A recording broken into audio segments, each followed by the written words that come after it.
acerca del infierno.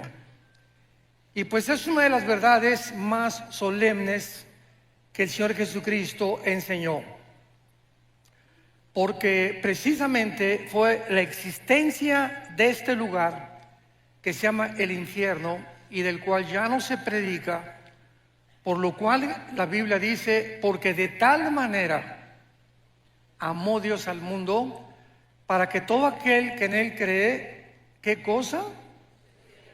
No se pierda. ¿Qué significa no se pierda? Que no te vayas a la condenación eterna. El lugar del infierno es tan terrible que en su amor Dios prefirió que su Hijo pagara por tus pecados y por mis pecados en esa cruz, para que tú y yo no nos condenáramos en la corta vida que Dios nos ha dado en este lugar que se llama el infierno.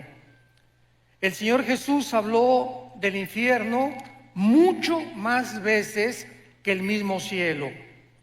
Veamos algunos pasajes, por ejemplo, Mateo capítulo 10, versículo 28, dice Jesucristo: y no teman a los que matan el cuerpo, mas el alma no pueden matar. Teman más bien a aquel que puede destruir el alma y el cuerpo en el infierno. Mateo capítulo 13, 40 y 42. De manera que como se arranca la cizaña y se quema en el fuego, así será el fin de este siglo.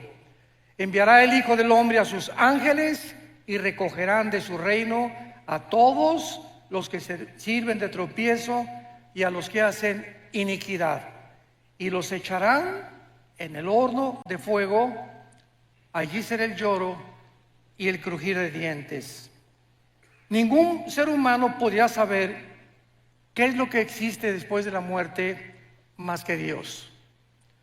Tú puedes consultar a brujos, puedes consultar a gurús, puedes consultar a chamanes, a Walter Mercado, a astrólogos, etcétera, etcétera. No hay una sola persona, ni un solo libro en los millones de volúmenes de literatura que existe en las librerías que te puedan decir qué hay después de la muerte.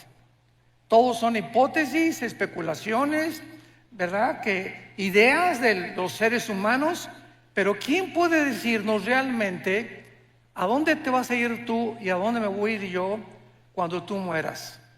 ¿Cuántos de nosotros vamos a morir en paz, sabiendo que vamos a atravesar un túnel nada más y que nos va a estar esperando los ángeles y la persona de Jesucristo?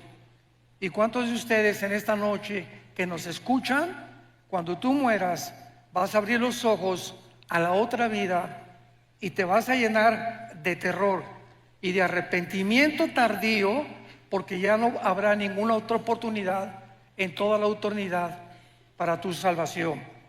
Dios nos ha dado una sola vez, 60, 70, 80, 85, algunos de una forma milagrosa llegan a los 100, 102, 3 años, para que podamos atravesar como peregrinos y oír la voz que en esta noche el Espíritu Santo te quiere hablar.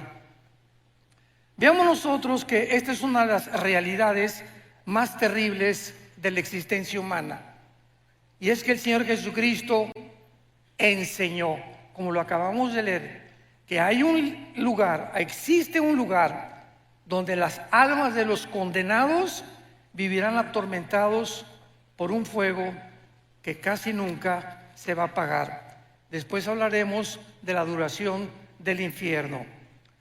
Vayamos a la primera carta a los Corintios y vamos a comenzar estudiando, en primer lugar, para que entendamos el infierno, cuántas criaturas ha creado Dios y el destino de cada una de las criaturas que Dios ha creado.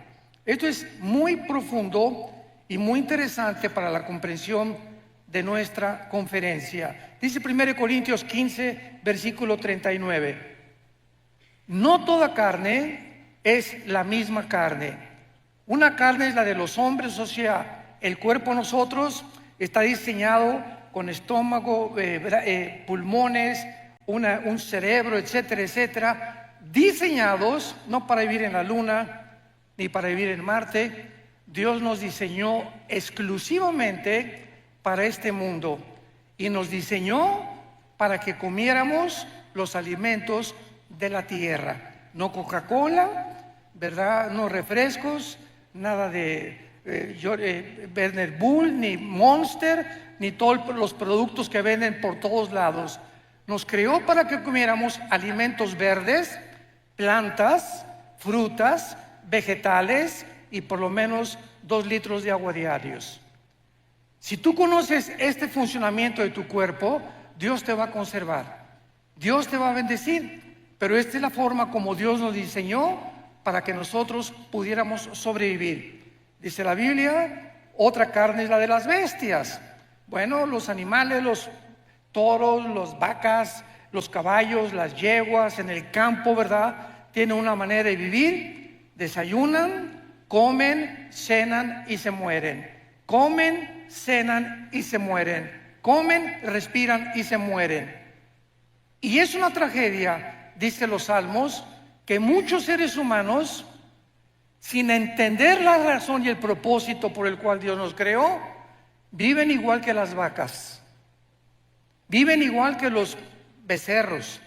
Te desayunas en la mañana, comes, ya fuiste a la universidad con el propósito de hacer dinero, con el propósito de ser presidente de Costa Rica, con el propósito de tener un fama, publicidad o recibir aplauso, reconocimiento de la gente. Y todas estas cosas que tú buscabas, al final de tu vida descubres que todo es vanidad, que en ninguna de estas cosas vas a encontrar el propósito ni el significado verdadero por el cual Dios te creó. En tercer lugar, hay la carne de las peces. Los peces fueron diseñados para vivir con un sistema branquial especial. ¿En dónde? Debajo del agua. Y los pececitos, ¿verdad? Fueron creados, los ballenas, los tiburones, los delfines, para tener su hábitat. Y en cuarto lugar, las aves. Los cuerpos de las aves fueron diseñados que hasta este momento ningún ser humano puede diseñar ni inventar la forma como vuelan las aves. Hemos tratado de hacerle así con las alas y no hemos fracasado. Entonces tenemos 4 tipos de creación que Dios hizo del sol para abajo. Muy bien, del sol para arriba tenemos un mundo espiritual invisible que no puede ser conocido por el intelecto, ni por tus estudios, ni aunque tengas 5 licenciaturas en ciencias políticas o en filosofía y letras, en antropología, en paleontología. No me importa el conocimiento que tú tengas, el ser humano nunca podrá descubrir el mundo espiritual que nos rodea. Y el mundo espiritual tiene también diferentes lugares donde todo lo que Dios creó en el mundo invisible, oculto a nuestros ojos, tienen un destino, como lo vamos a ver. En primer lugar, hay un infierno. El infierno es un lugar donde las almas, o tu alma, Dios quiera que no en esta noche, que si tú mueres y sales por esa puerta sin arrepentirte de tus pecados, sin saber que es la última oportunidad que tal vez Dios te ha dado en esta noche para recibir a Jesucristo, si tú mueres un accidente de tráfico, un cáncer inesperado, una embolia cerebral, una bala perdida, nadie sabe exactamente el momento en que vamos a morir. Pues si tú mueres sin Cristo, hay un lugar que está en el centro de la tierra. El centro de la tierra, lo vamos a ver a continuación, está todavía el infierno. Y en este lugar no van los demonios, no van los ángeles caídos, no va ninguna otra criatura más que los espíritus de los seres humanos. Dios diseñó el infierno únicamente para que ahí bajen las almas de los espíritus humanos que en la vida rechazaron el conocimiento y la verdad del Evangelio de la gracia de Dios. En segundo lugar tenemos otro lugar que se llama el abismo. El abismo es el lugar de los demonios. En el abismo hay demonios y existen también ángeles caídos. Por ejemplo, dice en Apocalipsis capítulo 9, versículo 11, que el ángel del abismo es el jefe de los demonios, que se llama el destructor, o que se le llama también, ¿verdad?, Apolión, que significa el que destruye. Entonces, el abismo es para los demonios. Cuando Cristo sacó demonios, ¿se acuerdan ustedes? Le decían a Jesús: por favor, no los envíes al abismo. ¿Por qué? Porque tenían miedo de ser encarcelados en este lugar. Entonces, en el abismo no hay espíritus humanos. En el infierno no hay demonios. El infierno es para los seres humanos. El abismo es para los demonios y los ángeles caídos. En tercer lugar, la Biblia menciona otra prisión invisible que se llama prisiones eternas de oscuridad. Judas, versículo 6, que en este lugar se encuentra un grupo demasiado malo, maligno, de ángeles caídos.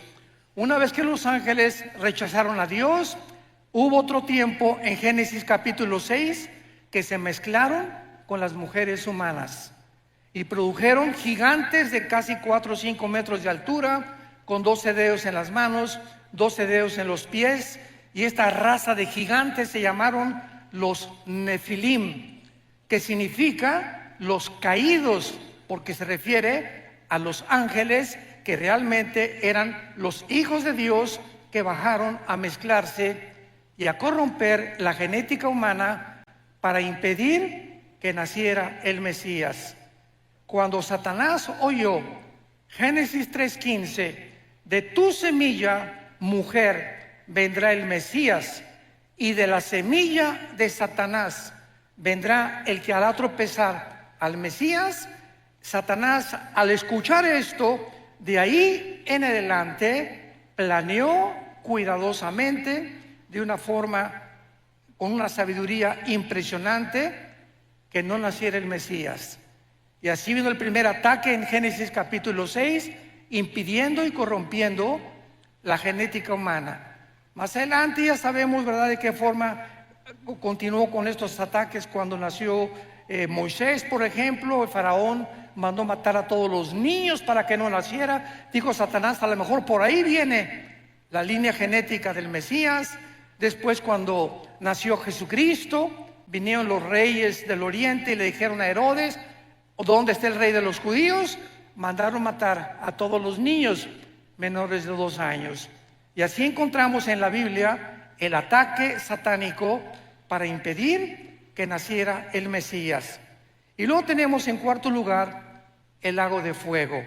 El lago de fuego es el lugar donde todos, absolutamente, Satanás, el falso profeta, los ángeles caídos y los seres humanos pasarán la eternidad cuando hayan rechazado completamente el plan de Dios, principalmente los seres humanos. Ahora, muy bien, muchas personas dicen: Dios no puede ser tan malo de mandar a todos al infierno. Una vez una viejita me dijo eso: mire, pastor, yo no creo que Dios sea tan malo de mandar a nadie al infierno. Yo le contesté y le dije: amén, doña Chole, usted tiene toda la razón. Dios nunca manda a nadie al infierno.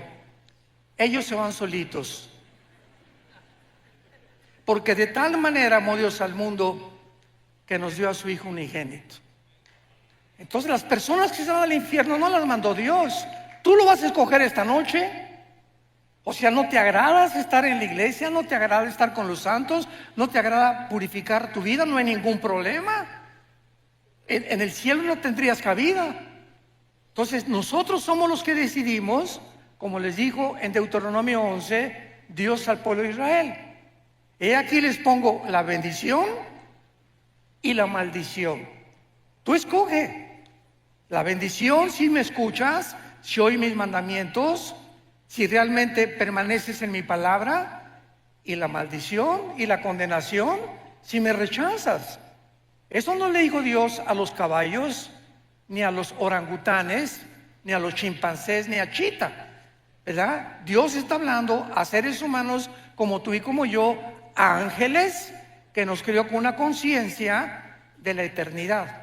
Dice Eclesiastés 3:11, Salomón, porque Dios lo hizo todo precioso en su tiempo, sin que el hombre alcance a comprender la obra de Dios del principio hasta el final.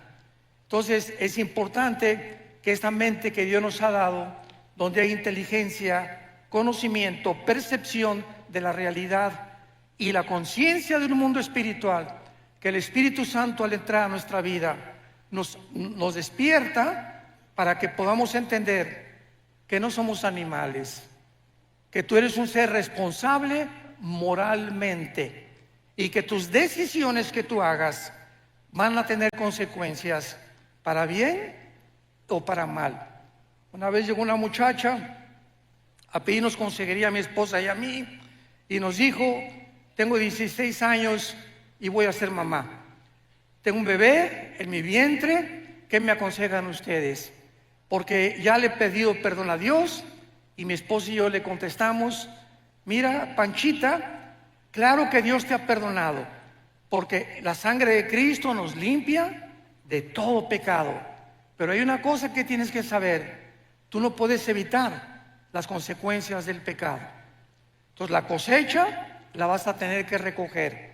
Pero ahora que te has pedido perdón a Dios, Él te va a acompañar y te va a fortalecer para que esa criatura que nazca nunca la vayas a abortar, ni lo pienses en tu corazón. Ten esa criatura, porque Dios te va a ayudar y va a hacer de esa criatura algo que va a honrar su nombre y le va a traer gloria algún día también a su nombre. Entonces, esto es importante que sepamos. Dios nos perdona, pero la cosecha de nuestros pecados la tenemos que recoger. La Biblia nos revela los atributos de Dios. ¿Qué quiero decir con esto? Los atributos de Dios son las cualidades esenciales del ser, de la divinidad, y se dividen en dos: los naturales y los morales. Los naturales son omnipotente, omnisciente, todopoderoso. Hay personas que dicen: bueno, es que Dios es el mismo ayer y por lo siempre. Correcto, en sus atributos naturales, pero no en la forma como Él actúa. Por ejemplo, Dios abrió el Mar Rojo, no lo ha vuelto a abrir jamás en la historia. Dios detuvo el sol en los tiempos de Josué, no lo ha vuelto a hacer tampoco. Entonces hay muchas cosas que Dios se ha limitado a hacer en sus atributos naturales, pero los atributos morales son el amor, la santidad, la justicia y la fidelidad. Dice Romanos 11:22, mirad el amor y la severidad de Dios. Dios no es un Dios, un monstruo que simplemente no puede castigar, porque si Dios permitiera que hubiera anarquía en los seres humanos que Él creó y tú hicieras lo que a ti te da la gana, desde que eres pequeño vas a crecer con un espíritu completamente en rebelión a la autoridad. Desde que nacemos, los niños y la mamá, y poco a poco vamos educando al niño para que el niño no se desboque, para que no haga lo que quiera, para que cuando aparezca pirinol en el suelo y como berrinche, mi juguetito, te levantas y pau, pau, pau de vez en cuando necesitan, porque el niño tiene que crecer con autoridad y con amor también. Entonces, el mismo amor que yo abrazo a mi nieto y lo beso, el mismo amor se lo demuestro cuando sus papás le hacen pau, pau, pau. Entonces, el amor y la disciplina forman el carácter. Un muchacho que crece sin educación, en rebelión a sus padres, en rebelión a la policía, en rebelión a la autoridad, va a acabar en una cárcel, tarde o temprano. Van a acabar o como en cárceles, son grupos terroristas, ¿verdad? O en cárteles de las drogas, simplemente porque en su desarrollo no tuvieron la formación de su carácter. Vivieron siempre haciendo lo que les da la gana. ¿Y sabes algo? No podemos vivir así. Entonces, los que han vivido de esta manera y han muerto en su vida, van a tener que pagar en la otra vida sus consecuencias. Ahora bien, veamos en tercer lugar algo también que es muy importante, que es lo siguiente. Muchas personas dicen que el infierno se encuentra en esta vida, o que acaba en la tumba, ya se acabó todo. Sin embargo, la única persona que tiene la autoridad para hablarnos acerca de la otra vida se llama Jesucristo. Cuando Él bajó del mundo y nos dijo: yo soy la resurrección de la vida, y Él resucita de los muertos a los 3 días, Cristo es crucificado, es muerto, enterrado y resucitado a los 3 días. ¿Qué mensaje nos está dando Jesús? Ustedes también van a volver a vivir. Sígueme. Yo soy el camino, yo soy la verdad y yo soy la vida. Yo soy el pan que descendió del cielo y he venido al mundo para en esa cruz mostrarte quién es Dios. ¿Quieres saber quién es Dios? Ve la cruz. En la cruz Dios manifiesta quién es Él. En el momento en que Jesús muere con sus espinas y sus clavos en las manos y en los pies, Dios nos está diciendo quién es Él. ¿Quién es Dios? Aquel que paga por ti y por mí en una cruz. Y con ese amor eterno e infinito te demuestra a Dios que vale la pena vivir para Él. Porque si alguien dice: bueno, ¿yo qué culpa tengo que Adán y Eva hayan pecado? Muy bien, dice el libro Romanos, que es la constitución de los cristianos. Tú no tienes ninguna culpa de que Adán y Eva hayan pecado y que hayamos heredado todos genéticamente y espiritualmente el pecado.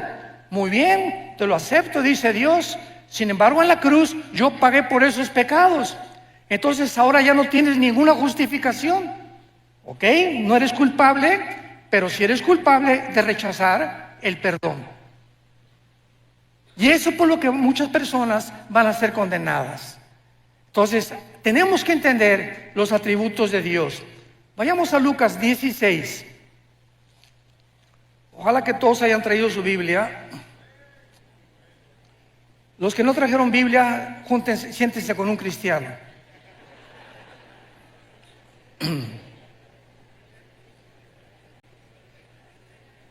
Desgraciadamente, ahora que tenemos la tecnología y que están todos los versículos escritos, pues la gente ya no trae su Biblia. Ya se acostumbraron a no traer la Biblia. Y es la palabra de Dios, este libro. Necesitamos tener el contacto el domingo, tenerlo aquí en mis rodillas. Cuando citan la Biblia, buscarlo, me enseño a manejarla porque es la espada del Espíritu. Y aquí está esto, pues aquí está Malaquías, aquí está Isaías. Y al ratito, después de usarla varias veces, esta espada ya la sé manejar. Ya sé más o menos cómo poder usarla. Y es en donde se encuentran los pasajes más importantes. Pero cuando acostumbras solamente a ver y ver en las pantallas todo lo que está en las pantallas, comienzas a desarrollar una negligencia total por vivir en la palabra de Dios. Y qué importante es que sepamos que debemos ser toda nuestra vida hombres y mujeres de la palabra de Dios. En Lucas 16 es uno de los pasajes, o más bien dicho, el más importante, donde Cristo nos revela la naturaleza del infierno. Este pasaje, en primer lugar, aclaro, no es una parábola. Aquellas personas que digan que es una parábola se equivocan, porque las parábolas usan nombres propios. Y aquí se menciona a Abraham, que fue un personaje en el Antiguo Testamento. Así que esto es una historia real del infierno y del lugar donde antiguamente las almas y los espíritus descendían antes de la cruz. Dice así Lucas 16, versículo 19. Había un hombre rico que se vestía de púrpura y de lino fino y hacía banquete con esplendidez. Veamos la comparación. Por el otro lado, el contraste, había un mendigo llamado Lázaro, que estaba echado a las puertas de aquel lleno de llagas. Aquí tenemos dos personas. ¿Por qué el Espíritu Santo usó a un rico y por qué usó a un mendigo? Muy bien. Jesús dijo claramente en Mateo 19, 23 al 24, que es muy difícil que los ricos entren al reino de Dios. Y en Santiago capítulo 2 versículo 5 dice la Biblia, porque los pobres Dios los hizo ricos en fe. Muy bien, ¿qué significa esto? No significa que el que tú tengas dinero te va a condenar. Significa que regular y generalmente las personas que alcanzan muchas riquezas, llega un momento en que no sienten la necesidad de Dios. Tengo todo. Tengo mi carro, mi casa, ¿verdad? Alma mía, descansa, muchos bienes he guardado. ¿Para qué me preocupo? Voy al domingo y escucho un mensaje, escucho una aplicación del Evangelio, pues sí, ¿verdad? Pero yo no necesito nada realmente, sin darse cuenta precisamente de su pobreza espiritual. Entonces, eso es una generalidad. Ahora, los pobres, tú no tienen nada. La vaquita, el caballito, los borreguitos, los chivos, y tú le hablas a un Cristo. Yo comencé 3 años de mi vida cristiana como misionero en la sierra de Oaxaca y Guerrero, en México. 3 años durmiendo en pisos de adobe, me tapaba con periódicos, mi cojín era un ladrillo envuelto en periódicos, y a cada pueblito que iba predicándoles el Evangelio durante esos 3 años, el 80-90% de los indígenas se convertían a Jesucristo. Lo aceptaban con tanta facilidad. Les predicamos un evangelio tan sencillo y abrían su corazón. Sí, Jesús, entra a mi vida. Cuando tú das este mensaje a gente disque intelectual o preparada o con dinero, no toman el mensaje con la misma pasión que lo hacen los pobres. Sin embargo, repito, son generalidades. Y por eso el contraste entre un rico y un mendigo. Ahora, dice la Biblia, versículo 22, que murió el mendigo. Y fue llevado por los ángeles al seno de Abraham. Subráyalo en tu Biblia. ¿Ya ves por no traerla? Allá no se puede subrayar, ¿eh? Fue llevado al seno de Abraham. Esto es importante porque a Jesucristo nos va a revelar el lugar donde bajaban los espíritus antes de la cruz. Fue llevado al seno de Abraham y murió también el rico y fue sepultado. Y en el Hades alzó sus ojos estando en tormentos y vio de lejos a Abraham y a Lázaro en su seno. Me detengo aquí. Desde Adán hasta la cruz del Calvario, ningún ser humano, ni los profetas, ni Malaquías, ni Habacuc, ni Sofonías, ni nadie sabía a dónde iban los muertos, los buenos y los malos, antes de la cruz, más que descendían todos al centro de la tierra. Era el único conocimiento que había, porque la revelación bíblica es progresiva. Dios va revelando conforme va pasando el tiempo, nos dando más luz y más luz. Cristo viene y nos abre las cortinas completamente. Llegan los apóstoles bautizados por el Espíritu Santo y se les da otra revelación. El apóstol Juan es arrebatado al cielo y escribe el Apocalipsis. Y así Dios va revelándonos los misterios de su reino y de la vida espiritual. Entonces todos sabían que descendían al centro de la tierra. El lugar en el Antiguo Testamento donde descendían todos, en el hebreo se llama el Sheol. Descendían todos al Sheol, buenos y malos. Muy bien. La Biblia en el Antiguo Testamento se traduce al griego y se llama la versión de la Septuaginta. Entonces, en la traducción del hebreo al griego, la palabra Sheol es una transliteración y se usó la palabra Hades con H, Hades. Entonces, viene Jesucristo y nos corre la cortina de lo que había en el centro de la tierra. Y Jesucristo nos enseña claramente, pero me voy a ir en orden. En primer lugar, tendrán vista, versículo 23, en el Hades alzó sus ojos. Las personas condenadas en el centro de la tierra, en el infierno, van a poder mirar, van a tener vista. En otras palabras, en la otra vida, los 5 sentidos espirituales que Dios nos ha dado a los cristianos, cuando nacemos de nuevo, no los tiene la gente que no es cristiana. Dice 1 Corintios capítulo 2, del 10 en adelante. El hombre natural, el hombre que no ha sido regenerado por el Espíritu Santo, no entiende la Biblia.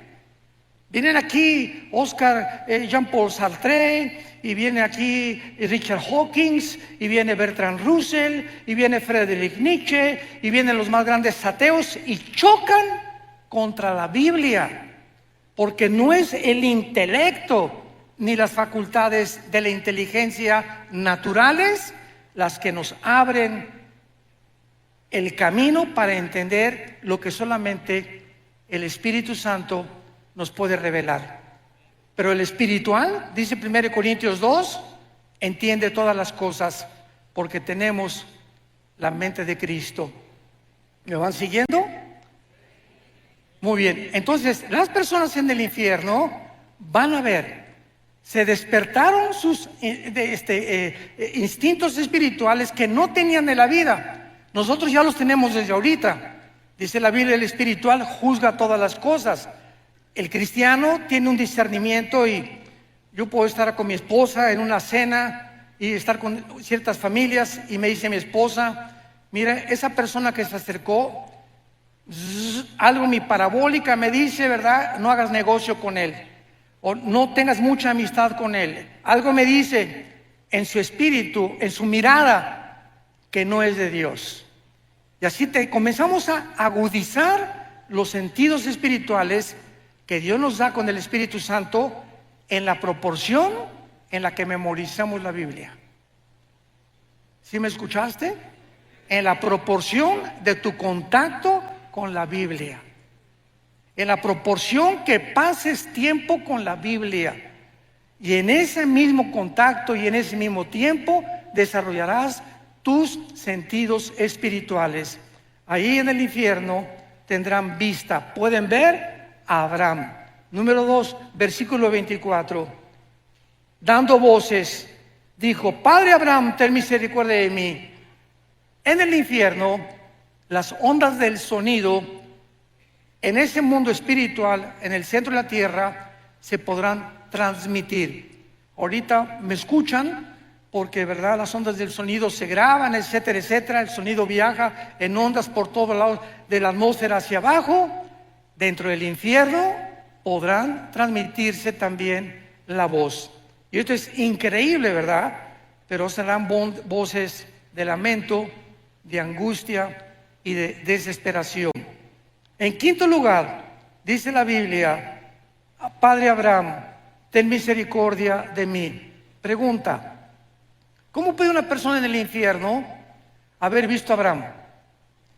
¿Que en ese tiempo había cámaras Polaroid o películas? ¿Cómo podían reconocer que era Moisés o que era Elías?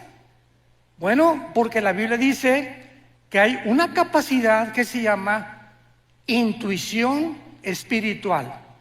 Cuando vayamos al cielo nosotros vamos a saber: mira, ahí está Adán. Oye, pero si no, ¿cómo sabes que es Adán? Porque en el espíritu yo sé que es Adán. En el espíritu lo sé. Ese es Moisés, ese va a ser Elías. Ahí está mi mamá, ahí está mi papá en la tierra. Nos vamos a reconocer como seres humanos. Mira, ese era mi pastor. Esa era la persona que me dio a Cristo. Vamos a mantener la conciencia. Esto es interesantísimo. No vamos a dejar de ser lo que somos, pero vamos a tener otra personalidad, pero con la conciencia que Dios nos creó desde que naciste de tu mamá y de mi papá. Yo voy a seguir siendo Armando, pero con otro nombre. Yo seguiré siendo quien fui, pero con todos los dones y todas las facultades desarrolladas, pero seguiremos manteniendo la conciencia, como lo vamos a ver, de lo que fuimos y muchas veces de lo que seremos. En sexto lugar, tendrán sed.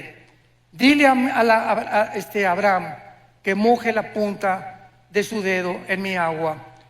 Dile que moje, que tenga misericordia de mí y que envíe a Lázaro.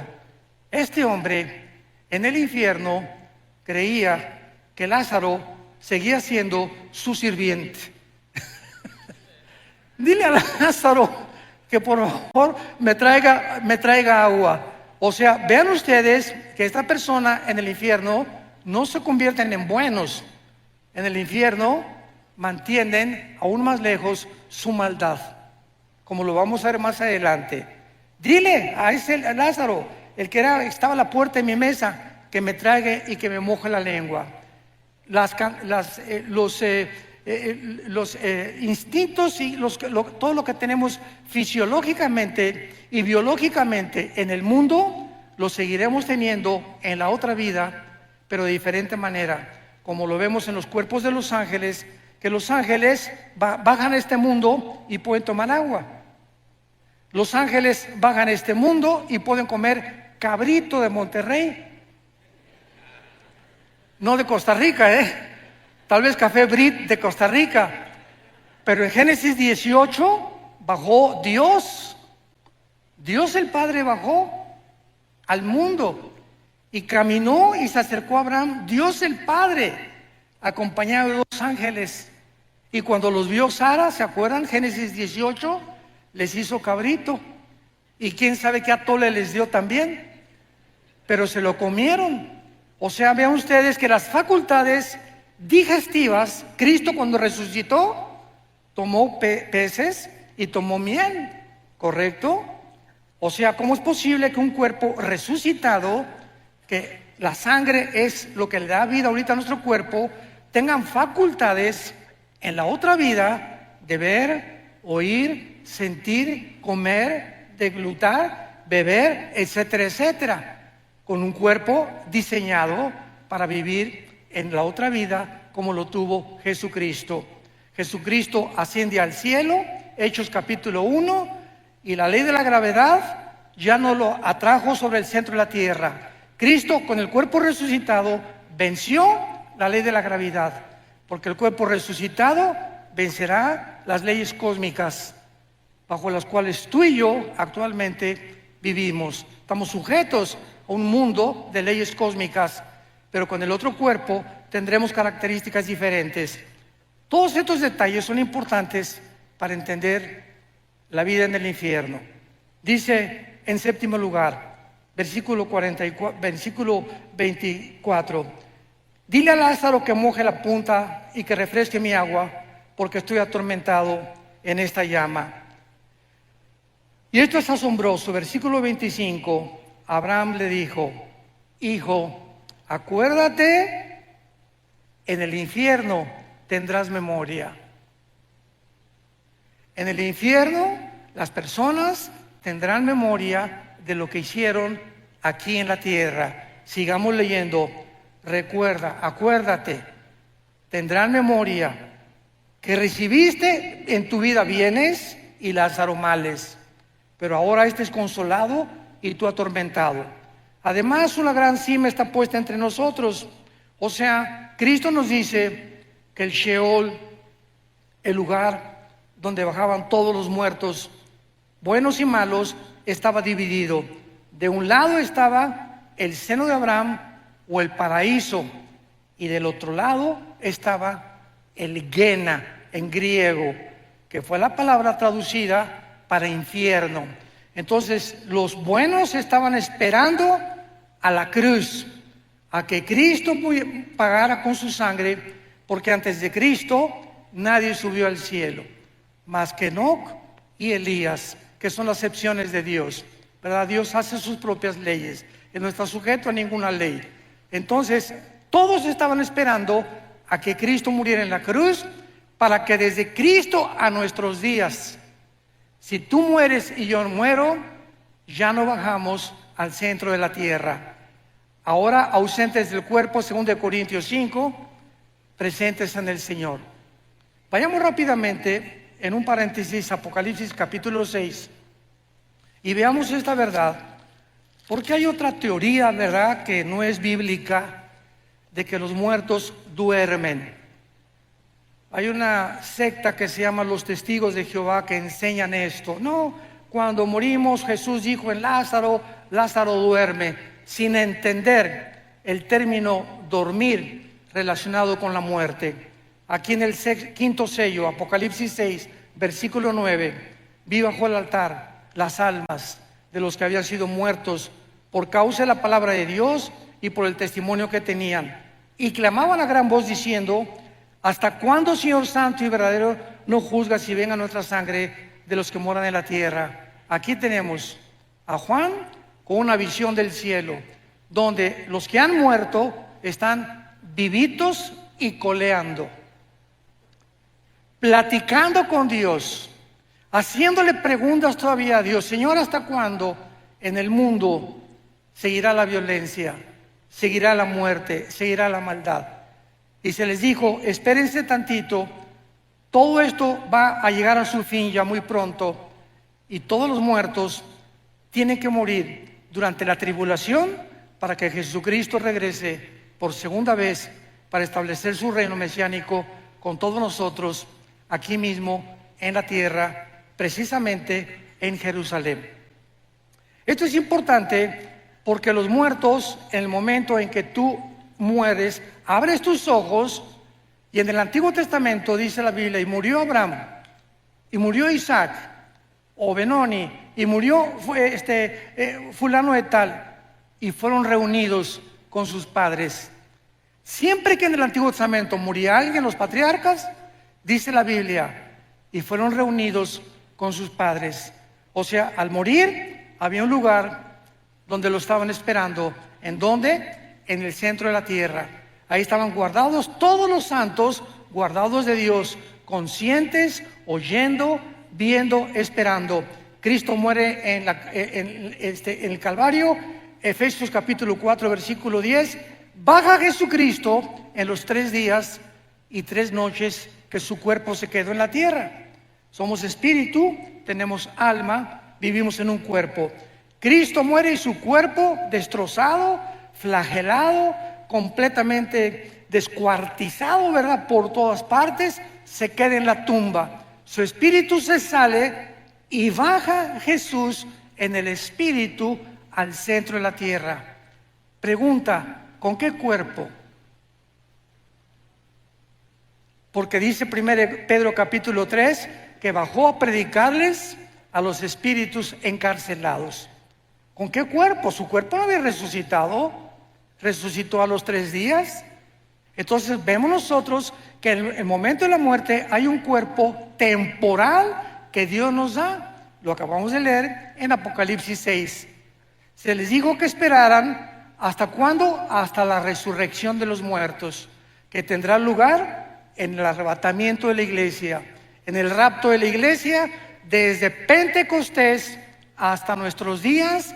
Los que estamos en Cristo, los que formamos parte del cuerpo de Cristo, seremos resucitados.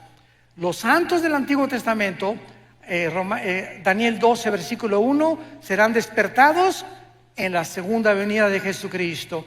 Entonces, en el rapto no se van los santos del Antiguo Testamento, únicamente el rapto es para la dispensación de la iglesia. La dispensación de Israel es completamente diferente a la de nosotros. Esto es importante también, pero regresamos a nuestro pasaje de Lucas y veamos la conclusión, que es realmente lo más profundo de este estudio. Y dice así: Abraham le dijo, acuérdate, versículo 25, que recibiste tus bienes, Lázaro está atormentado. Además hay una cima puesta entre nosotros, de manera que los que quieren pasar para acá a vosotros no pueden ni pasar de allá para acá. Claro que ninguno de los que estaban en el seno de Abraham le hubiera gustado echarse un brinquito, ¿verdad? Para el otro lado. Sin embargo, podían ver desde el otro lado los tormentos en los que estaban muchos espíritus ahí pasando la eternidad. Versículo 27. Entonces le dijo: te ruego, manda ahí a Escazú a alguien. Ahí está mi papá en Escazú. Ahí está mi padre allá arriba. Porque tengo 5 hermanos para que les testifique, a fin de que no vengan ellos a este lugar. ¿Qué era la petición de esta persona atormentada en el infierno? Estaba consciente que no quería, aun cuando él estaba pagando, que su familia acabara igual que en él. Ve y díganle a mi esposo, díganle a mi esposa, a mis hijos, que por favor crean el evangelio. Pero no le dijo eso, sino que alguien fuera, mándales un ángel, y en la noche que un ángel le jale los piecitos a mi papá. Soy un ángel, arrepiéntete de tus pecados. O un milagro que suceda para que puedan evitar bajar al infierno. Abraham le contestó: a Moisés y a los profetas tienen, óiganlos. Entonces él dijo otra vez: no, padre Abraham, pero si alguno fuere a ellos de entre los muertos, se arrepentirán. O sea, manda a alguien que realmente les cause un milagro para que se arrepientan y no bajen al infierno. Y Abraham le dijo: si no oyen a Moisés y a los profetas, tampoco se persuadirán, aunque alguno se levante de los muertos. Damas y caballeros, en el Antiguo Testamento Dios abrió el Mar Rojo, hizo milagros con Elías, hizo milagros con Moisés, hizo milagros con Eliseo y no se arrepintieron. Cristo hizo el más grande de todos los milagros. Resucitó a Lázaro entre los muertos, un hombre que tenía 3 días donde ya la sangre se había completamente descompuesto, donde ya no había circulación de oxígeno neurológicamente en el cerebro, un hombre que había dejado de latir su corazón, un hombre que tenía 3 días y que aparte hedía, ya comenzaba a pestar.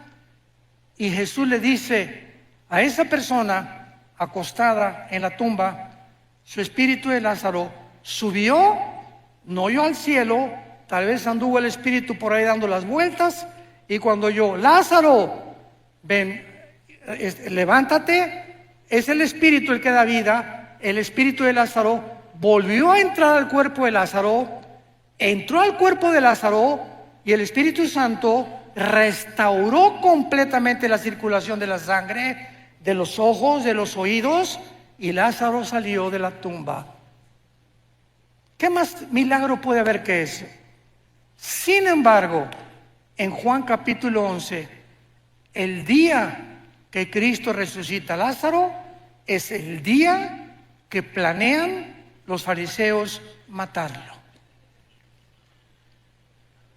Aunque alguien les haga el milagro que sea, si no creen, la Biblia es por el oír o por ver. La Biblia es por el oír y el oír por la palabra de Dios. Yo puedo ver ahorita un paralítico y Dios sigue haciendo milagros, porque Dios es bueno y Dios es maravilloso. Y hay personas que me han dicho: si yo veo un paralítico ahorita levantarse, voy a creer. Y le contesto: ¿cuántos días vas a creer? En ese momento vas a ser impactado. No, pues sí es cierto, sí es cierto. A los 4 o 5 días vas a seguir igual, porque no fuiste regenerado por el Espíritu. Creíste un milagro, pero no fuiste regenerado por oír la palabra de Dios.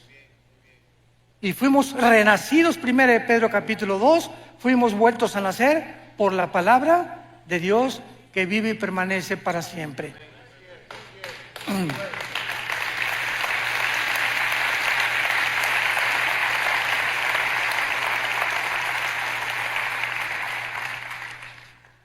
Ningún milagro sobrenatural convencerá a salvar a nadie.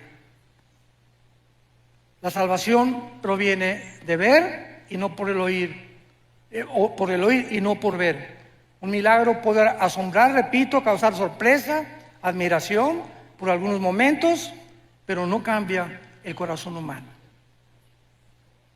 El único que cambia el corazón humano es la palabra de Dios. Si alguien pudo haber sido salvado o creído por milagros, fueron los judíos cuando salieron de Egipto, o los fariseos en la resurrección.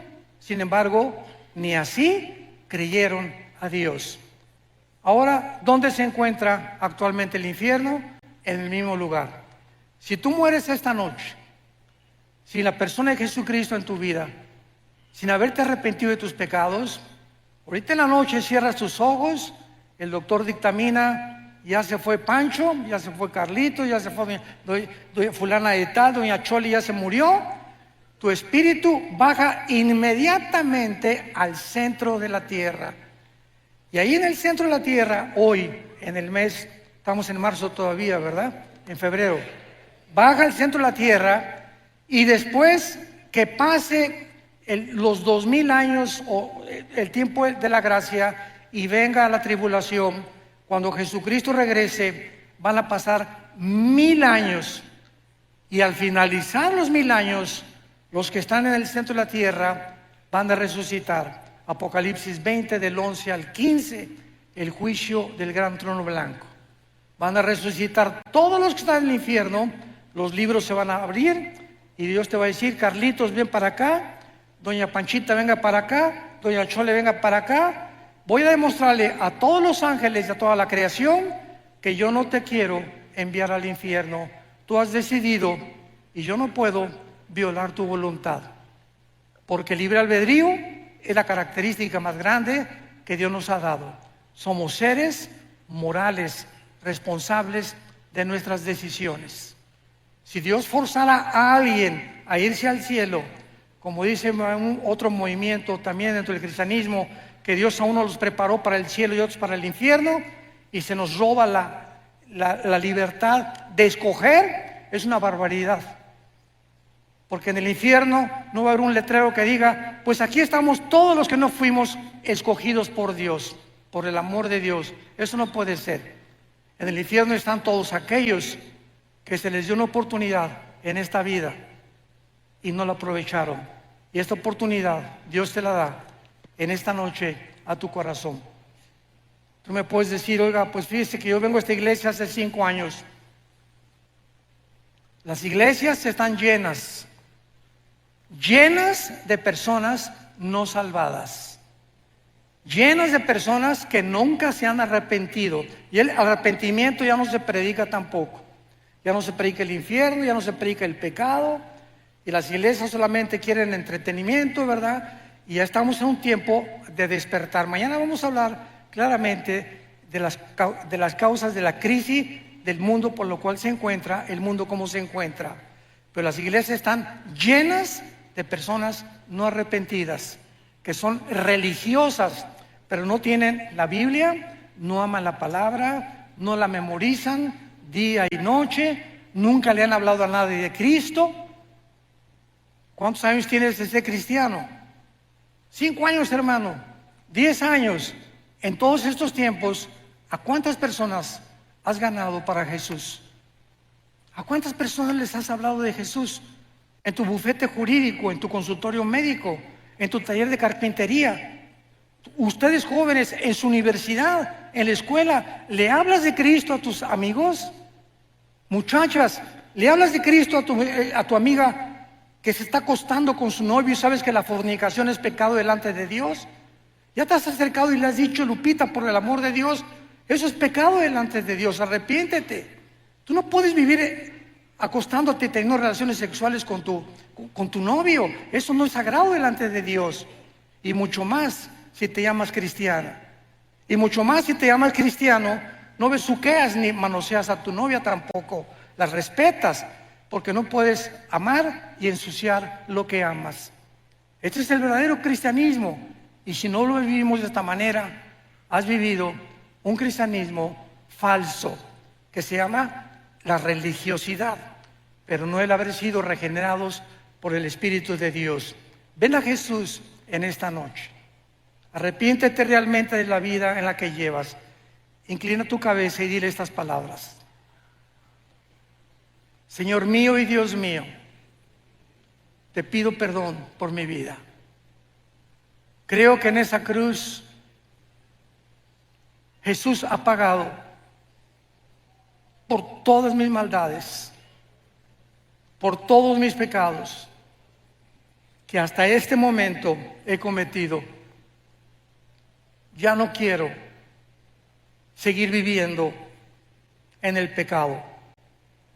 Que es la guerra del Armagedón, antes de la séptima copa, que ya es la destrucción total de la ecología y del mundo. Dice: el sexto ángel derramó su copa, Apocalipsis 16, versículo 12, y veamos con mucho cuidado lo que dice. Sobre el gran río Éufrates, y el agua de este se secó, para que estuviera preparado el camino a los reyes del oriente. O sea, vemos aquí una intervención divina y una intervención satánica en el mundo. La pregunta es cómo pueden convergir estas dos voluntades o estos dos sistemas para que tengamos una explicación, y esto nos va a ayudar muchísimo a entender la mente de Dios. Entonces vemos que aquí Dios está preparando, manda un ángel para que se seque el río Éufrates y para que los reyes del oriente se dirijan hacia la planicie, que es el Valle del Megiddo, que está en Israel, que es donde va a tener lugar la Tercera Guerra Mundial. Y vemos a continuación que dice el versículo 13, y vi salir de la boca del dragón, o sea, al mismo tiempo, qué interesante, al mismo tiempo que los ángeles están preparando el camino para esta guerra y para que vengan los ejércitos, vemos que Satanás, de su boca salen 3 espíritus inmundos a manera de ranas, de la boca del dragón, de la boca de la bestia y de la boca del falso profeta, que son espíritus de demonios que hacen señales y van a los reyes de la tierra para reunirlos a la batalla de aquel gran día del Dios Todopoderoso. Pregunta, entonces, ¿quién está haciendo esa reunión? ¿Quién está detrás convocando esta reunión para la Tercera Guerra Mundial? Porque por un lado vemos que Dios está interviniendo y por el otro lado Satanás está enviando y contribuyendo a este plan sin que él se dé cuenta, lo vamos a explicar, sin que él se dé cuenta que algo está mucho más grande que él, que es Dios, porque Dios es omnisciente y todo lo sabe. Y para poder entender esto, regresemos a la cruz, hace 2000 años. Vemos que la cruz fue una trampa también. O sea, la Biblia es clarísima, Isaías 53, Dios quiso castigar a su Hijo. Fue un plan entre el Hijo y el Padre, la cruz del Calvario. Pero al mismo tiempo, Satanás aprovechó este momento, porque vemos desde el principio que comenzó a atacar a Cristo. Si tú eres el Hijo de Dios, di esto. Si tú eres el Hijo de Dios, aviéntate del templo, etcétera, etcétera. Entonces Satanás creyó que la cruz era precisamente el momento en que él iba a impedir que la semilla de Eva, ¿verdad?, pudiera traer al Mesías, o que pudiera el Mesías llevar a cabo su ministerio de cortarle la cabeza.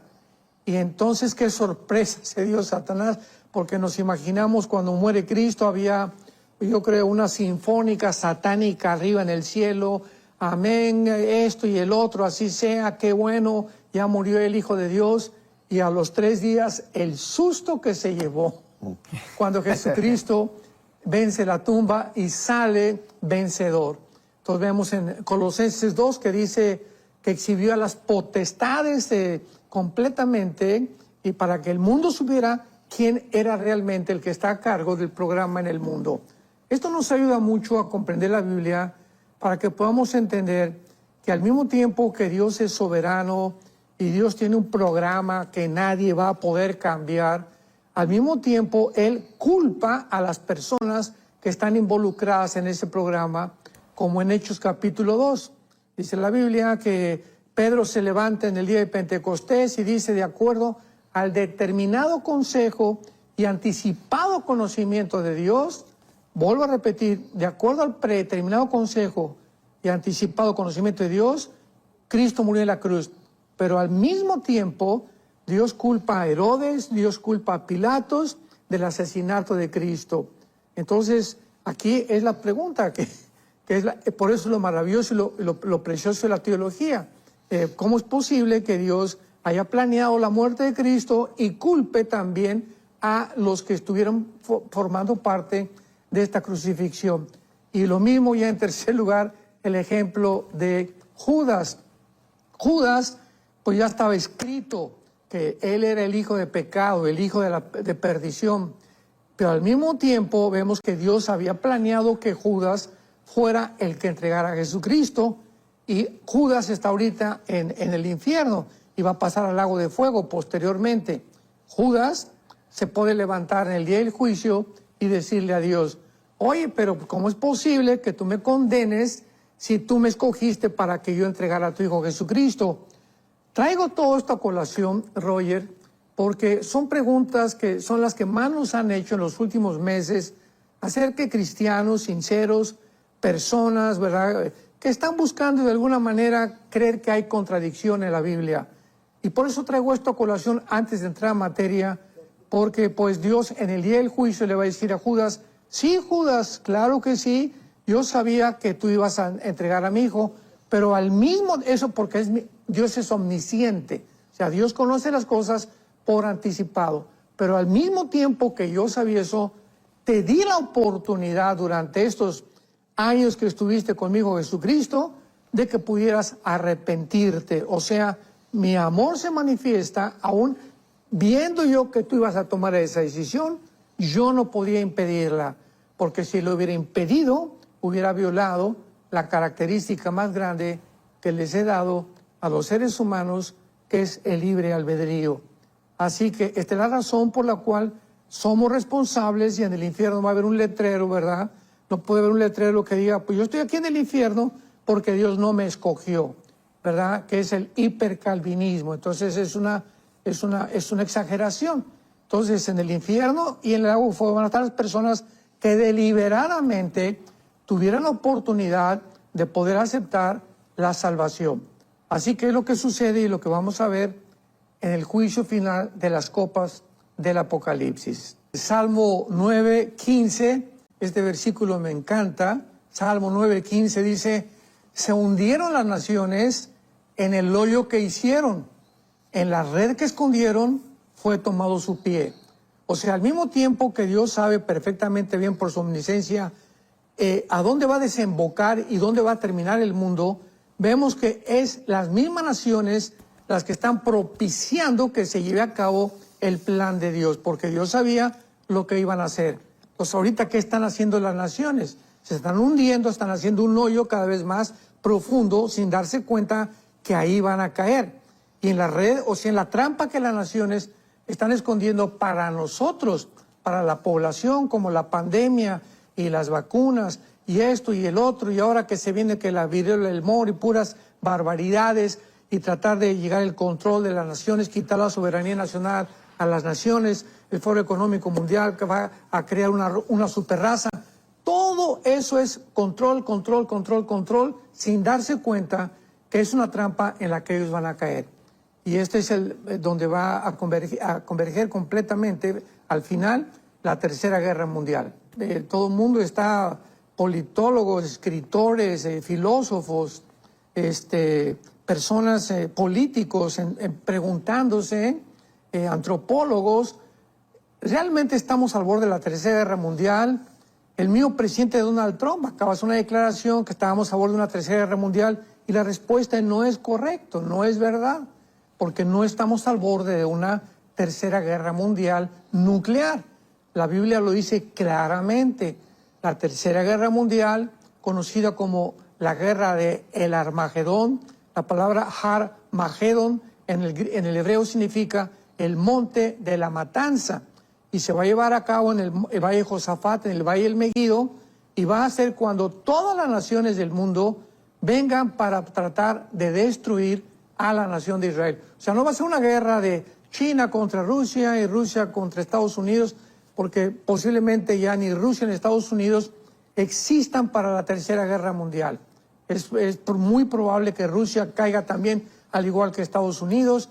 China sabemos que va a sobrevivir, aunque no va a tener una participación directa, porque el gobierno, repito, pues va a ser islámico. El anticristo surge en lo que es la Mesopotamia geográfica del Medio Oriente, que fue Siria e Irak, y de ahí, de acuerdo a Daniel 8, de ahí surge la persona del anticristo, que va a ser para los musulmanes el Mahdi, el líder que va a traer, o el Mesías que están esperando ellos, para nosotros el anticristo. Así que no nos encontramos más que en un mundo donde estamos en los principios de dolores. Estamos bien, va a haber guerras, posiblemente la próxima guerra sean de las naciones árabes otra vez contra Israel, pero la Tercera Guerra Mundial, la cristiandad, nosotros ya no vamos a estar aquí, gracias a Dios. Y para tener un poco más de background, como decimos, o sea, antecedentes, es importante ver que en el Antiguo Testamento, para poder entender lo que es el Nuevo Testamento, en el Antiguo Testamento se usan varios términos para estos 7 años de tribulación, o se conoce como la semana 70 de Daniel, el día del Señor, el día de la ira, el día de Jehová, etcétera, etcétera. Siempre que veamos estos términos en el Antiguo Testamento, sabemos claramente siempre que se refieren, esto nos ayuda muchísimo a los que estudiamos la escatología a poder determinar en qué tiempo nos encontramos, porque aunque no sabemos el día y la hora, desde luego, de la venida de Cristo, como dice Juan, amados, 1 Juan capítulo 2, sabemos que estamos en el último tiempo, como lo sabía Juan, como sabía Pablo a los tesalonicenses en cuanto a los tiempos y las ocasiones. No tenemos necesidad de que yo les escriba. Entonces tenemos que saber claramente que sabemos en qué tiempos podemos encontrarnos por las señales que están claramente descritas en la Biblia. Dice Isaías 13, versículo 9. He aquí el día de Jehová. Este es el término que se usa para los 7 años de la tribulación. Repito, siempre el día de Jehová, el día de la ira, el tiempo de angustia para Jacob se refiere a los 7 años de la tribulación. He aquí el día de Jehová. Viene terrible de indignación y ardor de ira para convertir la tierra en soledad y raer de ella a sus pecadores. Lo comparamos con Mateo 24, 21, que Jesucristo dijo, porque viene tribulación como jamás la ha habido. O sea, la Biblia siempre está apuntando a un tiempo específico que es el final del programa de Dios para Israel, no para la iglesia. Vemos nosotros también en Jeremías 30 que dice el tiempo de angustia para Jacob, que es el tiempo de angustia para Israel. Entonces, en Daniel capítulo 12, versículo 1, pues dice, hablando del ángel el arcángel que va a proteger a Israel en este tiempo, que es el tiempo en el que jamás ha habido. Entonces hay un tiempo específico bíblico que es de la ira de los juicios de Dios, porque nosotros ya fuimos librados de la ira, de la condenación eterna, ¿verdad? Entonces el cristiano no está puesto para la ira. Y cuando alguien dice cuando dice la Biblia que seremos libres de la ira, 1 Tesalonicenses 1, 9 y 10, capítulo 5, creen que es el tiempo el que nos va a librar, pero no es ese. Nosotros nos libra de la ira, del juicio y que va a caer sobre el mundo del tiempo de la tribulación. Entonces, claramente la Biblia, tenemos que entender esto, ¿verdad? Que el día de Jehová es el día de la ira. Ahora, esta es la razón por la cual en la segunda carta a los tesalonicenses se ha confundido también muchísimo, porque muchos han tratado de entender qué es lo que significa o por qué el apóstol Pablo está diciendo que el anticristo no vendrá antes del rapto o antes de la tribulación.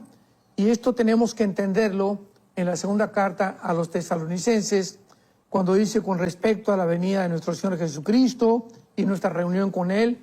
Ahí apúntalo si tienes tu Biblia, y nuestra reunión con Él está hablando acerca del arrebatamiento de la iglesia.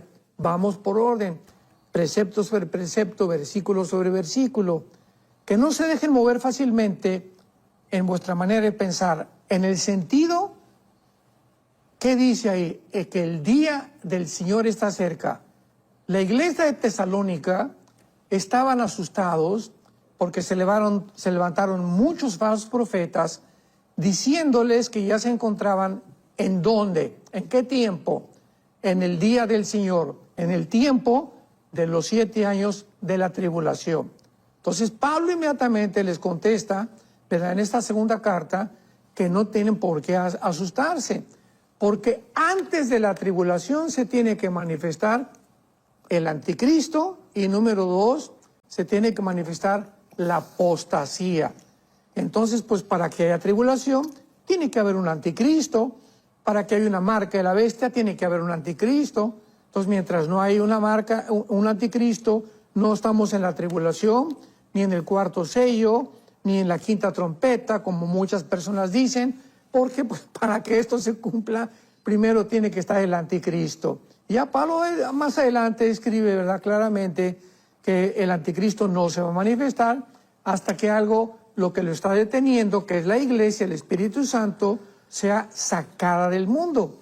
En el momento en que la iglesia sale del mundo, se desborda la maldad, el anticristo surge, pero nosotros ya no estamos aquí.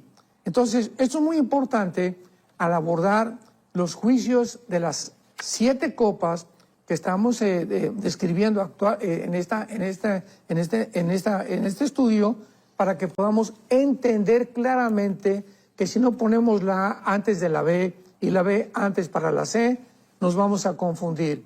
Y la razón por la cual muchos se confunden, ¿verdad? Hay muchos que hasta dicen, no, es que ya ni siquiera los tiempos podemos conocer. Bueno, por el amor de Dios, pues lee la Biblia y vas a descubrir que sí se pueden conocer los tiempos, no el día y la hora, pero si podemos saber que nos encontramos, tal vez hay una posibilidad que pueda ser la última generación, hay una posibilidad que en los próximos años venga Jesucristo, hay una posibilidad. Como la hay, no la puede haber, pero las posibilidades pueden ser manejadas y Dios no está en contra que nosotros estudiemos la palabra y podamos discernir con claridad conforme se van ordenando los acontecimientos en qué tiempo nos encontramos. El sexto sello, la séptima trompeta, pongamos atención en esto, y la séptima copa son 3 eventos paralelos.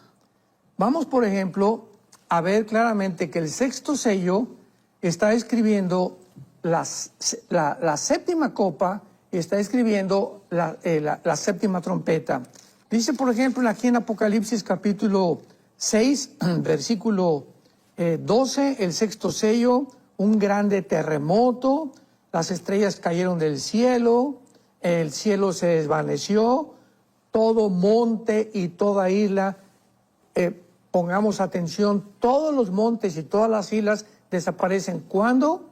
En el sexto sello, porque el gran día de la ira, versículo 17, o el día del Señor ha llegado. Y vemos aquí en Apocalipsis capítulo 16, versículo 17, la séptima copa.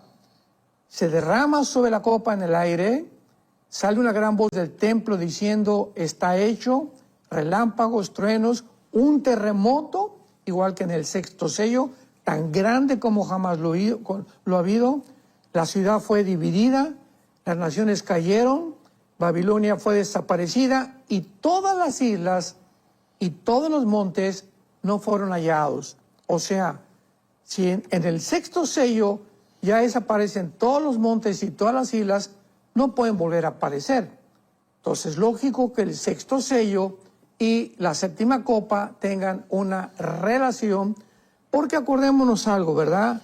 Los sellos, lo dijimos hace algún tiempo, son como los que se ponen en un pergamino que le entrega en Apocalipsis 5 Dios a Cristo, 1, 2, 3, 4, 5, 6, 7, se quita el primer sello, se quita el segundo, etcétera, etcétera. Entonces, cuando se quita el sexto sello, vemos que detrás del sexto sello se está tocando la trompeta. O sea, hemos querido acomodar los sellos, las trompetas y las copas de una forma cronológica. Y no es así como el Apocalipsis lo presenta. Cuando comenzamos a juntar versículo con versículo, descubrimos realmente la relación que existe y podemos ubicarlos cuando puede suceder. No en el tiempo, pero sí en el programa de la semana 70 de Daniel. Entonces, el sexto sello, en el sexto sello se toca ahí la séptima trompeta y en el sexto sello se derrama la copa. Los sellos son abiertos. Las trompetas están anunciando algo viene y las copas son derramadas. Son tres juicios diferentes. Se quitan los sellos, se tocan las trompetas y algo cae del cielo. Entonces, muchas veces convergen 3 sellos o 4 sellos o 2 trompetas o 2 copas, como lo vamos a ver exactamente con el sexto sello del Apocalipsis. Esto es importante también porque esto es lo que ha también traído muchísima confusión en el libro del Apocalipsis. Por eso muchas personas dicen, pues yo no lo quiero enseñar porque hay muchas interpretaciones. Hay que seguir diligentemente estudiando. No hay que darnos por vencido. Dios está contento. Comienza Apocalipsis diciendo, dichosos los que leen y los que estudian estas palabras porque el tiempo está cerca. Así que Dios no está en contra de nosotros, que nos sumerjamos en su mente maravillosa y que podamos pedirle al Espíritu Santo cada día más y más luz. Imaginemos una plaga que está atormentando una úlcera peor que la que tenía Job. Luego la segunda copa es todo el mar, y esto es muy interesante, todos los mares, el Atlántico, el Pacífico, etcétera, etcétera, se van a convertir en sangre como de muerto. Luego, la tercera copa, vemos también que los ríos y las aguas se convierten también en sangre como de muerto. Y es interesante que en el tercer ángel que derrama esta copa, haya un dicho que diga, ciertamente, Señor, Dios Todopoderoso, tus juicios son verdaderos y son justos. Porque hay mucha gente, ¿cómo es posible que Dios pueda mandar estas cosas y atormentar a la humanidad? Bueno, ahorita, ¿quién está atormentando a la humanidad en el siglo XXI? Nosotros mismos. Experimentos con los niños, a punto de legalizar la pedofilia, a punto de poder quitarles a los gobiernos, a los padres, los niños, todos estos experimentos que están haciendo, propagándonos, llenándonos de terror todo el día, que esto y el dólar, y que se va a caer, y que el petróleo. Estamos en un mundo convulsionado por el miedo, por la angustia, por el temor, por el estrés. ¿Quién lo está produciendo? El mismo mundo. Entonces es justo, como dice la Biblia, aquí en Apocalipsis 16, versículo 7, que los juicios de Dios que van a caer sobre la tierra, pues porque lo merecen. ¿Quién va? Todos estos pedófilos y pederastas, ¿verdad? Y todos estos asesinos y todos estos gobernantes que han tratado de explotar a la gente y que no han hecho más que hacernos sufrir a nosotros. Para Dios es justo y dice, llegó el momento, señores, líderes que me van a entregar cuentas. Así que no juzguemos a Dios sin antes entender en qué condición nos encontramos. Y por eso, como dice Jonás, los primeros 4 juicios son tan terribles que si no se hubieran detenido, ¿verdad? Si Dios no hubiera relajado, hubiera acabado la humanidad. Porque vemos que el quinto sello es finalmente la quinta copa que trae sobre el trono del anticristo, que va a estar en Israel. Porque el anticristo, cuando Jesucristo venga, va a ser localizado en Jerusalén. Entonces todo Israel será completamente lleno de tinieblas, porque lo convirtió el anticristo en su reinado y en su centro o sus cuarteles generales de su gobierno. Dice Romanos 8:1 que ninguna condenación hay para el que esté en Cristo Jesús. Dios ha pagado por el castigo eterno que merecíamos, el infierno que merecíamos y el destino de condenación eterna que merecíamos. Todo lo llevó Él sobre la cruz del Calvario. Ahora también es muy importante que nosotros podamos entender, ¿verdad?, que estas copas tienen claramente un propósito para que podamos nosotros ir poco a poco acercándonos al final de las copas, que es la séptima, y que vamos a ver claramente que pues es la consumación de todas las demás. Pero esto es muy importante porque esta será la copa que atemoriza al anticristo, la quinta copa. Dice la Biblia que se derrama sobre el trono de la bestia y su reino se cubre de tinieblas. Vamos a comparar este pasaje con Daniel capítulo 11.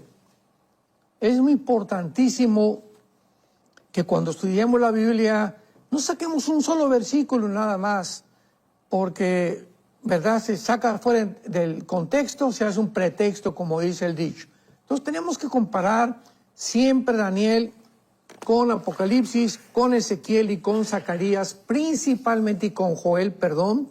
Ezequiel, Isaías, Daniel, Joel, son importantísimos para estudiarlos junto con el Apocalipsis o el Apocalipsis con estos profetas, porque estos profetas nos dan claves que se encuentran en el Apocalipsis de símbolos que se convirtieron en símbolos para que podamos nosotros interpretarlos de acuerdo a las Escrituras.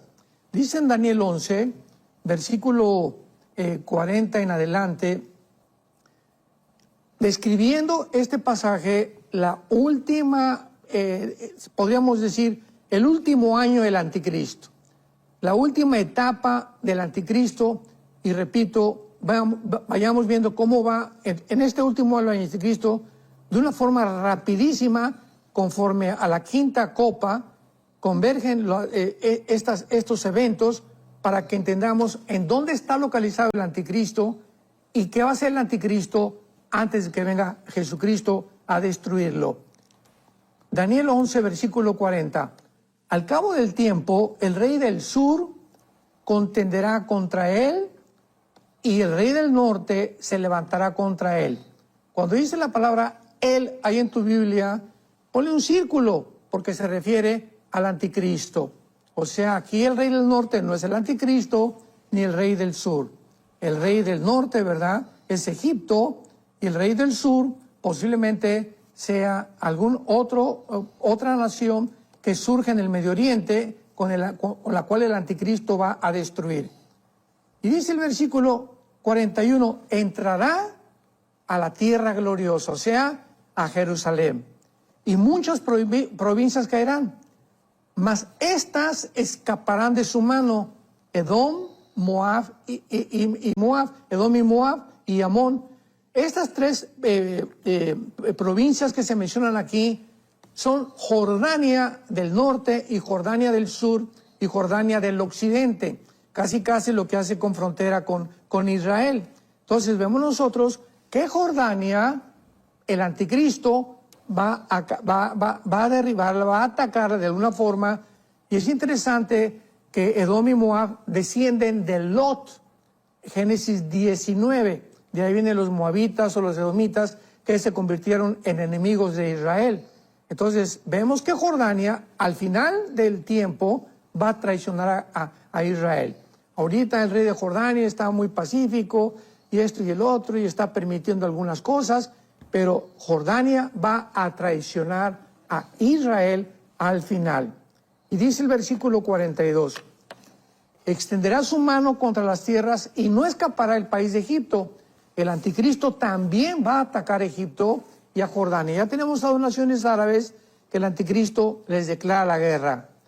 Y se apoderará de los tesoros, y los de Libia y de Etiopía le seguirán, que son naciones, ¿de dónde? Del norte de África. Y la comparamos con Ezequiel 38, y Libia y Etiopía vienen en la invasión que se viene del norte en contra de Israel. Entonces, qué interesante es que diga que los de Libia y de Etiopía le seguirán, dándonos a entender claramente que Gog, en Ezequiel 38, es el anticristo. Y la guerra de Gog y Magog, 38 y 39 de Ezequiel, es precisamente la guerra final, la tercera guerra mundial, la guerra del Armagedón. Porque al final de la guerra de Gog y Magog, Israel se reconcilia con Dios, Dios los perdona, Dios derrama un espíritu de arrepentimiento sobre la nación de Israel, y es el propósito del refinamiento que Dios quería para Israel, que para que pudieran entrar al milenio junto con la iglesia y que pudiera Dios cumplir la promesa que los iba a restaurar antes de su segunda venida. Y finalmente dice el versículo 44, noticias del oriente y del norte lo atemorizarán, que fue lo que leímos en el libro de las copas, ¿verdad? Que el anticristo va a ser atemorizado por noticias que vienen del oriente.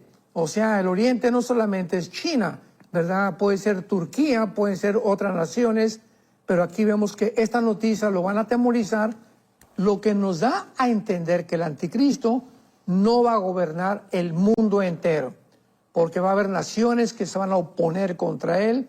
China no va a estar bajo gobierno del anticristo. El anticristo tendrá 10 gobiernos nada más para controlar el mundo entero, y plantará sus tiendas en los mares y el monte glorioso, y más llegará a su fin y no tendrá quien le ayude.